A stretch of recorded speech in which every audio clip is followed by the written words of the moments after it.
É, uma coisa é fato. Tá todo mundo assustado. Tá todo mundo apreensivo, tentando entender o que é que vai acontecer amanhã. Mas uma coisa nós não podemos tirar da equação. Essa culpa é de todos nós.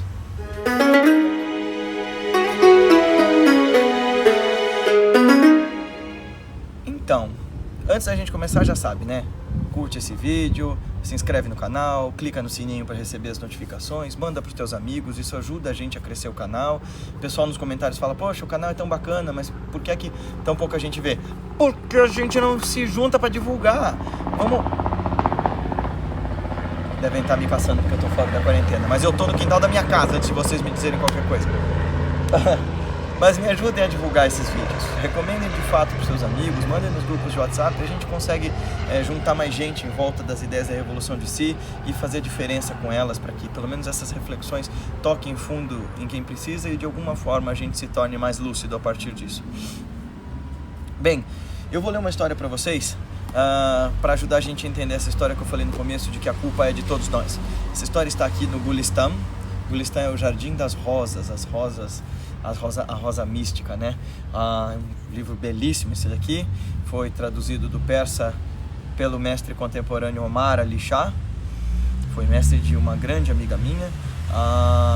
O mestre que escreveu o Gulistan foi o Saadi de Shiraz, e o conto que a gente vai ler, o conto 27, diz assim: conta-se a história de um homem. Gravar a céu aberto é lindo, mas tem seus custos. Pegaram a referência? Conto 27. Conta-se a história de um homem cruel que comprava lenha dos pobres a preço baixíssimo para revendê-la aos ricos, obtendo um lucro substancial. Um devoto, isto é, um mestre, um sufi, foi vê-lo e disse: és como a serpente que morde tudo o que vê, ou como a coruja que semeia ruína onde quer que passe? Tua violência, mesmo que a suportes, não terá qualquer efeito sobre o Senhor, a quem nada se pode esconder. Não sejas duro com os habitantes da terra. Teme que suas imprecações sejam ouvidas pelo céu. O espoliador ficou furioso com tais advertências, mas decidiu ignorá-las. Seu orgulho levou-o a pecar ainda mais. Uma noite, brasas caíram de seu forno num pedaço de lenha. Sua propriedade queimou-se e o homem, caído de seu leito, viu-se numa cama de cinzas. O mesmo sábio passava por ali e ouviu o homem dizer a um amigo: não entendo como o fogo pode alastrar-se desta maneira pela minha casa. Ao que o sábio lhe respondeu: isto provém dos suspiros exalados dos corações dos pobres. Previne-te dos lamentos de um coração ferido, pois a ferida não passará sempre despercebida. Tanto quanto te sejas possível, não dê razão a nenhum ser de lamentar-se, pois uma única queixa pode abalar o mundo. Estas palavras sutis foram então gravadas sobre a entrada do palácio de Kai Khosrow. Durante anos e vidas inteiras, homens passaram sobre a terra acima da minha cabeça. Este reino foi transmitido de mão em mão até as minhas, e assim passará a outras mãos. Caso você não tenha sacado, para essa ser uma história imemorial, ela não está falando sobre um comerciante, sobre como você gerir a tua vida social entre pessoas próximas. É claro que ela tem uma moral, e essa moral a gente conhece bem. Mas é curioso como os mestres espirituais de todas as tradições têm alguns valores impecáveis como centrais, não só para a obtenção de algum benefício espiritual, de algum benefício metafísico, de alguma recompensa no pós-mortem. Todos eles têm alguns valores que são essenciais e técnicos para a obtenção de satisfação, felicidade e realização aqui, para tornar a nossa vida imediata, boa e abundante. E quais valores são esses?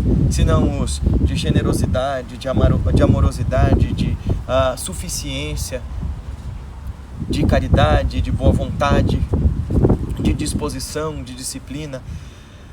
Quando eu falo que a culpa é nossa, veja lá, como na história, o cara não causou nada para que as brasas caíssem. Mas de alguma forma a vida nos responde, e esse é um conto para nos contar disso, né? A vida nos responde como em proporção a como nós cuidamos dela. Não acho que o Covid seja culpa direta de alguma mente maquiavélica e nem castigo divino. Eu acho que essa epidemia é um grande chamado à nossa atenção. Claro que vai doer muito, mas a gente está tendo uma chance singular de repensar o nosso modo de viver. É claro que não é o acaso.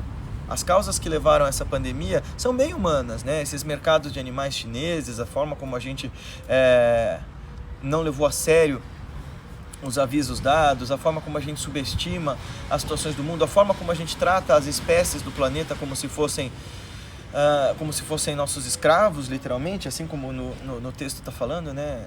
Que nós não deixemos que ninguém em volta de nós se lamente por nossa causa. Quantas pessoas, espécies, circunstâncias, lugares e culturas lamentam por causa da ação humana? E tudo porque a gente resolve ignorar a situação factual de que nós somos os gerentes dessa coisa aqui. Nós somos os presidentes desta casa em meio a todas as outras espécies, mas nós somos os síndicos, né, desse grande condomínio desse planeta Terra. Mas isso é temporário e nós estamos fazendo uma péssima gestão. Pensa comigo, se nossa vontade de ser solidários, genuinamente solidários, fosse autêntica, profunda e verdadeira, a gente teria meios eficientes e rápidos para suprimir essa pandemia assim. Não porque a gente teria achado a cura ou a vacina tão mais rápido, mas porque a boa vontade daqueles que mais têm, daqueles que lideram, daqueles que entendem do problema, teria sido mais veloz do que todo o cenário de caos que a gente tem à nossa volta, e a gente teria remediado as situações antes delas chegarem a um ponto cataclismático, como é o que a gente está prestes a ver. A culpa é nossa, mas não no sentido de que a gente deva se lamentar por isso como se fosse um remorso morto. Porque culpa inativa é mesmo que nada. Arrependimento é diferente de culpa, né? Arrependimento é entendimento da nossa responsabilidade por sobre um problema e ação para mudar o paradigma, para mudar o padrão com que a gente age. Eu sei que tá todo mundo de saco cheio de ouvir falar, né, dessa pandemia, de ouvir falar desse cenário. E a gente vai ficar muito mais ao longo desses próximos meses. Caso você não tenha percebido, a gente está vendo o grande evento do nosso século acontecer nesse exato momento. Pensa comigo, desde a Segunda Guerra, nada houve para que o mundo parasse desse jeito, ou o mundo parasse. Por mais resistente que o governo, resistente, teimoso e estúpido que o governo brasileiro tenha sido em relação a isso, em detrimento a todos os outros governos do planeta. Nada desde a Segunda Guerra causou um impacto desse de fazer todo mundo parar e olhar para uma mesma situação. O que pode sair disso? Não sabemos. Depois da Primeira Guerra Mundial, todo mundo que havia sobrevivido a ela dizia que aquela foi a guerra para acabar com todas as guerras, porque tinha sido de um horror tão absurdo, de uma loucura tão profunda, de uma desumanidade tão ordinária, tão cretina, que ninguém mais acreditava que a gente fosse capaz de fazer uma guerra daquele tamanho. E aí o que aconteceu 20 anos depois? Uma guerra ainda maior, muito mais devastadora, muito mais terrível, muito mais cruel, que fez inclusive o Adorno dizer de maneira brilhante, né, naquele ensaio dele, aliás, a Rita Von Hunt, que é um canal que eu gosto muito, fez um vídeo sobre esse texto. Eu li esse texto na faculdade e não imaginei que ele ia aparecer no mainstream do YouTube tão cedo assim. Mas o Adorno faz um ensaio dizendo que depois de Auschwitz, né, depois do Holocausto, não tinha mais possibilidade, não havia mais razão de existir arte, não havia mais razão de existir poesia, porque ora essa, se a gente foi capaz de um ato tão terrível como aquele, como é que a gente queria denunciar na natureza ou na vida as coisas belas, as coisas boas, as coisas justas, como a arte se pretendia? Como é que a arte queria expressar algo de transformador se a gente não foi capaz de refrear a loucura, né? Então, eu gosto da interpretação do vídeo da Rita Von Hunt, aliás, porque há um otimismo bonito ali, né? A arte tem que transformar, então a arte é um suspiro de esperança no meio disso tudo. Mas o que eu estou querendo dizer com tudo isso, voltando, esquecendo um pouco toda essa complexidade que eu formei, nós tivemos outras chances de agir, pensar e ser diferentes, né? De novo, otimismo com que todo mundo teve que se revestir pós Primeira Guerra para dar conta do mundo que havia, fez com que a gente acreditasse que nós estávamos vacinados contra um tipo de horror de guerra como aquele.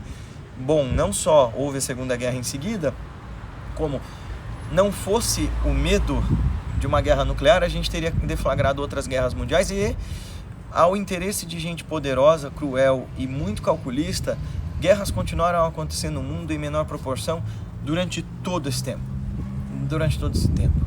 Então não se engana, eu quero ser muito otimista sobre essa pandemia. Eu quero ser capaz de acreditar que a partir dela nós vamos nos unir em torno de valores mais profundos, mais verdadeiros e mais vivos do que aqueles do consumo desenfreado e da loucura, e da loucura individualista. Eu quero acreditar que nós vamos ser capazes de discutir ideias e não só discutir pessoas. Eu quero ser capaz de acreditar que ao invés de discutir por que ao você acreditar em determinado sistema político ou econômico você é um porco fascista, um cão comunista, ou o que quer que seja, nós sejamos capazes de deliberar sobre ideias e saídas para a nossa humanidade de uma forma geral. Eu quero que a gente seja capaz de olhar com bastante sinceridade e dizer, olha, nós somos os culpados das nossas dores na medida em que a gente se cega diante dos nossos próprios pontos de vista, das nossas próprias ideologias, às quais a gente adere com tanta paixão. O Zizek fala bastante, né? O Zizek fala bastante disso, né? Que no fim das contas tudo é ideologia. E que de alguma maneira essas ideologias acabam sendo lixo, porque de certo modo, num espectro geral, elas acabam descambando para a hipocrisia do moralismo. A gente tenta apontar para o outro e dizer que o problema está sempre no outro, a culpa é sempre do outro, a ilusão é sempre do outro, e nunca nossa, né? Mas não há um outro a culpar. Essa que é a coisa legal, né, da humanidade. Eu estava reassistindo um filme ontem que eu gosto demais, que é A Chegada, aquele filme dos extraterrestres. Aliás, vale um vídeo só para comentar aquele filme. E no filme eles passam uma situação parecida com a nossa, de ter que parar o planeta por um evento. Mas o evento deles é muito mais interessante que o nosso, né? Aliens chegam no Brasil. E no mundo, aliás, perdão. Aliens chegam no mundo. E nesse filme, o agente de transformação ele é externo. Aqui não. O agente de transformação somos nós. Tá, é o vírus, mas não é uma força consciente externa sacudindo a gente. Pode ser que algo maior que nós, uma inteligência maior que nós, esteja disparando esse momento da humanidade, né? Como acreditam os indianos, que quando Dharma, quando a justiça, a justeza, a beleza, a bondade decaem, ou Deus encarna como um avatar, no caso dos Vaishnava, mas no caso dos Shaktas, Kali, a deusa mãe, ela se torna a deusa da destruição e vai destruindo tudo pelo caminho para promover renovação. Então a imagem icônica de Kali é aquela da Senhora da Morte com uma espada na mão, uma cabeça decapitada representando a ignorância, de Raktabidya. Na outra, a língua de fora devorando todos os males, uma guirlanda de cabeças no pescoço. Então, o que a gente está testemunhando agora é a dança de Kali. São as chamas que caíram no carpete do homem ímpio, do homem mau, que fazia prejudicar os pobres. Nós temos sido muito maus com as outras espécies e conosco. Nós temos destratado os outros seres humanos, nós temos tacado fogo nas nossas florestas. Olha aí a metáfora se concretizando literalmente no nosso mundo, né? A gente tem tacado fogo no nosso carpete. A nossa casa, que tão bem nos abriga, tem sido destruída por nós. Olha bem para os nossos cenários e para as nossas paisagens. Você quer ser negacionista sobre aquecimento global, por exemplo? Dá uma volta nas cidades. Olha como essa paisagem é grotesca, ela é antinatural, ela é bizonha, ela é desarmônica, ela é opressiva. Não precisa de muito para isso. Dá uma olhada na camada de poluição que se tem em torno das cidades. Dá uma olhada na quantidade de doenças respiratórias que as pessoas têm nas cidades. Não precisa ser negacionista, tá aí na tua cara. E é o que eu falei no outro vídeo. Você quer negar a evidência de que a gente está fazendo mal para o nosso mundo e mal para nós mesmos? Mas o que as pessoas que defendem a ecologia, as pessoas que defendem a ética, as pessoas que defendem o não consumismo, a não crueldade com os animais propõem é uma vida mais digna. É engraçado que a gente ouve críticas das pessoas que se dizem mais bondosas, que se dizem espiritualizadas. Meu Deus do céu, como é que você acredita em eternidade, espiritualidade, bondade, sentido para a vida e quer pregar valores para os outros se você não começa praticando eles consigo e com as pessoas à sua volta? Como é que é possível você acreditar que seja razoável que a gente possa simplesmente continuar agindo como se não houvesse amanhã, sem responsabilidade por nossas palavras, pensamentos e atos? É muito cruel pensar que cuidar do meu próprio umbigo é tudo o que me resta. É muito pobre também. Felicidade é destino certo de uma consciência ampla e tranquila e serena. Mas nenhuma consciência é ampla, tranquila e serena se ela está eternamente desejosa, aspirando como numa sede sem fim, que todos os seus desejos sejam cumpridos imediatamente, porque ela tem essa voracidade e essa gana e elas precisam ser atendidas. Nenhuma alma é completa se ela só vive de cumprir seus próprios desejos. A gente precisa transformar esse paradigma. Ou nós estamos condenados. Não vai haver 3 gerações para frente da nossa se esse ritmo em que a gente estava continuar. Porque a gente está destruindo tudo. E não estou falando só de ambiente, ecologia e consumismo. Olha as nossas relações em frangalhos. Olha a superficialidade com que a gente lida uns com os outros. Olha a facilidade que vocês têm, alguns, de sair xingando uns aos outros pela internet. Cara, bota a mão na tua consciência. Se você falasse com alguém assim na rua, como é que você acha que a pessoa reagiria? Você tem coragem de se dirigir com alguém da forma como você, escondido no teu anonimato covarde, se dirige na internet? E aí você acha estranho que a sua vida seja vazia e que você seja acometido de um sem fim de crises e ausências e depressões e angústias e que você se abata com qualquer cenário que se transforme? E aí você acha estranho que, de repente, você precisa se refugiar em ideias delirantes de maus líderes ou maus professores, gente ruim mesmo, cara. Assim, desculpa, agora não tem mais por que ficar floreando esse pavão. Isso não é discussão de política, isso é discussão da minha área. O Olavo de Carvalho, por exemplo, é um cara delirante. Tem que se refugiar nas ideias como a de um cara desse, superficial, raso, que não entende os filósofos, e só porque fala bonito, com um magnetismo atraente, é só porque você está com preguiça de pensar. E preguiça de olhar com profundidade que você, e não o outro, tem responsabilidade sobre essa felicidade que você constrói ao seu redor. É o que eu falo, revolução de si não é popular. E aí, respondendo a pergunta do cara falando, nossa, por que será que tem pouca gente aqui? Porque eu não estou vendendo autoajuda. A gente fala de algo que dói, demora e dá trabalho. Transformar, é morrer antes de morrer. Dói, demora e dá trabalho, mas vale muito a pena. Quando você é capaz de ser feliz com a felicidade do outro, quando você é capaz de considerar o espaço do outro tão importante quanto o seu, você aumenta o alcance da tua compreensão de mundo. E dói, demora e dá trabalho, mas vale a pena. Então assim, como na história do Gulistan, nós estamos sendo advertidos, não é de hoje. Não são cientistas só que estão falando para nós, vocês estão fazendo caca. Estão fazendo merda, vamos falar o português claro. Não são só cientistas, os mestres de todas as tradições, seja você aí religioso, cara, todos os mestres de todas as tradições apontam para o ser humano e dizem, olha, vocês estão agindo muito mal. E nós estamos falando de 5.000 anos de produção de conhecimento. Nas monoteístas, nas politeístas, nas panteístas, nas monistas, todas elas dizem, olha para o teu comportamento. Tira a trave do teu olho antes de olhar para a trave do olho do teu vizinho. Caraca, vocês querem bater tanto no peito falando de cristianismo e vocês não leem o que o cara falou. É muito indignante isso, sabe? Leia um pouco sobre algo que constrói, que transforma, que nutre e que dá esses tapas na sua cara tão necessários para você acordar.